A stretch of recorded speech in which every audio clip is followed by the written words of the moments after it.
सुबह ही बड़ी बूंदों की बारिश हुई। अभी भी पानी टिप टिप करके गिर रहा है।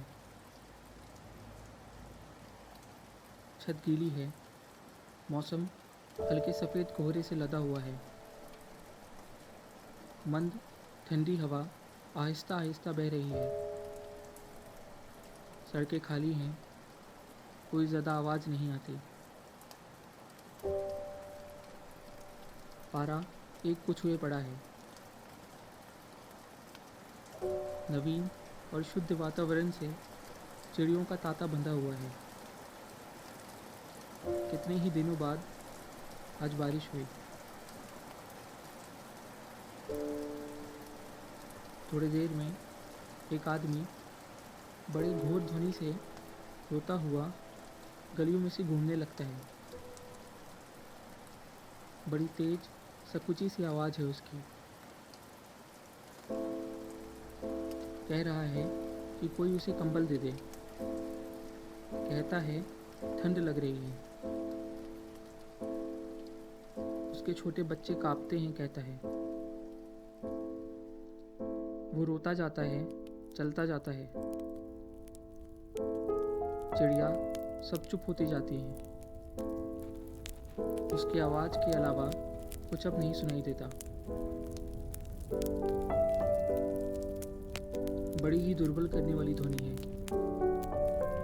कुत्ते रात की आधी नींद से जागकर भौंकने लग गए और पानी से बचते छुपाते अपने छज्जों पे बैठे बैठे ही गरियाने लगे। ये एक विशेष बात है। हिंदू समाज जाति प्रथा को मानता है और उसे ऊंच नीच से तौलता है। यहाँ इस इंसान को एक गली का बेघर जानवर भी दुत्कार देता है, माने गरीब अछूत। आदमी को बीच बीच में जोरों की हिचकियां आती हैं। उसका स्वर भी बड़ा तेज था। शायद उसका गला सूखा होगा या शायद बड़े देर से चिल्लाता होगा। वो थकता क्यों नहीं? रोता एक ध्वनि से है। आवाज में अजीब सा कटाक्ष छुपा हुआ लगता है। जैसे उसे मालूम है कि उसे यही करना है और यहाँ से जैसे कुछ बताकर निकल जाना है। जैसे गीले मौसम के बीच कुछ आग जलाने आया हो। उसकी आवाज़ दूर से गूंजती हुई अभी भी आती है। कंबल, बच्चे, गरीब, नौकरी, पैसा दे दो। मैं अपने कंबल में चैन से घुसा हुआ उसके जाने का इंतज़ार कर रहा हूँ। जब से आया है मन उस पे ही गंवारा है।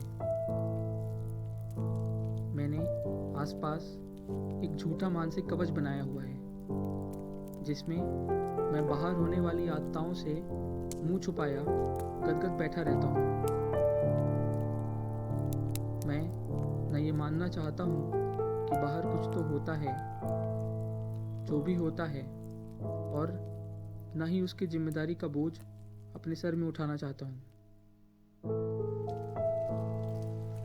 लेकिन मैं ये सोच रहा हूँ कि लोग कितने निर्दयी हैं जो उसकी अभी तक ना सुने। लोग, मैं नहीं। मैं चैन से हूँ, मज़े में हूँ, लोग जाले में। बारिश तेज हो गई। बूंदों की टीने पे थप थप गिरती आवाज़ ने उसकी भर्राई हुई आवाज़ को दबा के कुचल दिया। हिचकियाँ, मिमियाना, रोना सब बंद हो गया। थोड़ी देर में मैं अपने कवच में सुरक्षित वापस चला आया। हवा जैसे कोई कटघरे से आज़ाद हो गई हो। लोगों का डर दूर हुआ। डर कि कोई भी अब उनसे कुछ सवाल तो नहीं पूछेगा।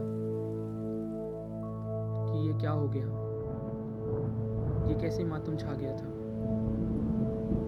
और उसके जिम्मेदार कौन है।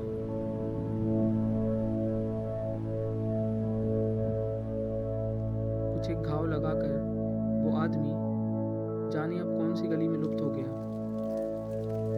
चिड़िया वापस चहकने लगी, मौसम वापस सुहाना हो गया।